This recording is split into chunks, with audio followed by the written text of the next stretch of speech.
We are the seekers and the lovers of the Prophet's coming. It is our duty to perform according to the way of the Prophet.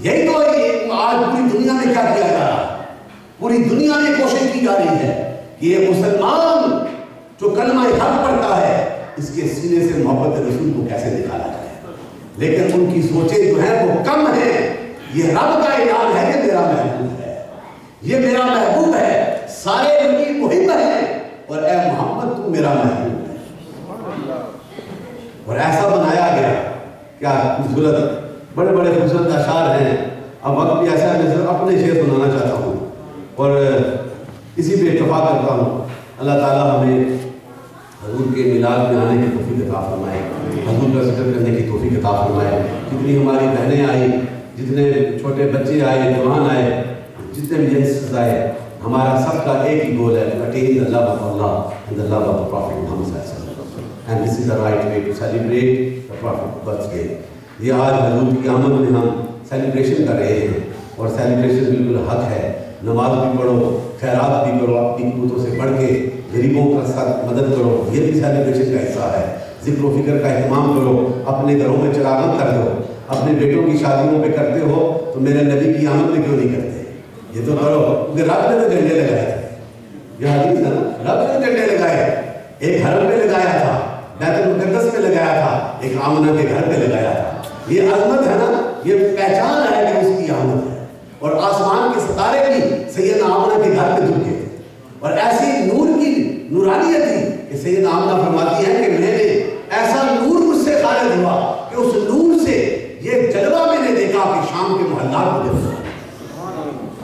جس سرکار کی آمد کی برکت ہے، اس آقا کی آمد میں آج ڈاکٹر صاحب کے وساطت سے اور قاضی صاحب کے اور دیگر ساتھیوں، ملک برادری کے ساتھیوں نے آج یہ ہر سال جن ذکروں کے ساتھ میری سرکار کا میلاد مناتے ہیں، مولا کریم ان محبتوں کے صدقے ان کی، میری، ہم سب کی مشکلیں آسان بنا دیں، اور ہمارے جتنے بھی بھائی دوسرے بھی ساتھی آئے ہیں، دوسرے مذہب کے ساتھی ہمارے ساتھ بیٹھے ہیں، بڑے مقبول ہیں، رنجیت صاحب اور دوسرے، یہ ہم سے پیار کرتے ہیں ذکر کے صدقے،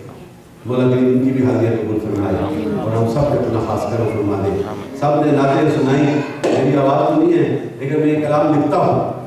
تو اس دفعہ یہ میں نے لکھا ہے، یہ ابھی امریکہ میں تھا، وہاں پہ کم از کم 8,000 بندہ تھا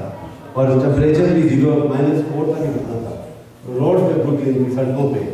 کھڑے ہو کے سرکار کے ذکر کے نعرے لگائے، حضور سے وفا کے اظہار کیا ہے۔ تو میرے دوستو یہی وہ محبت ہے۔ یہ چند اشعار ہیں اس میری نعت کے، حضور کے ذکر اور حضور کی خوبصورت باتوں کے حوالے سے۔ جب بھی میرے رسول کی بات ہوتی ہے، جب بھی میرے رسول کی بات ہوتی ہے، میرے انداز کی ہر ادا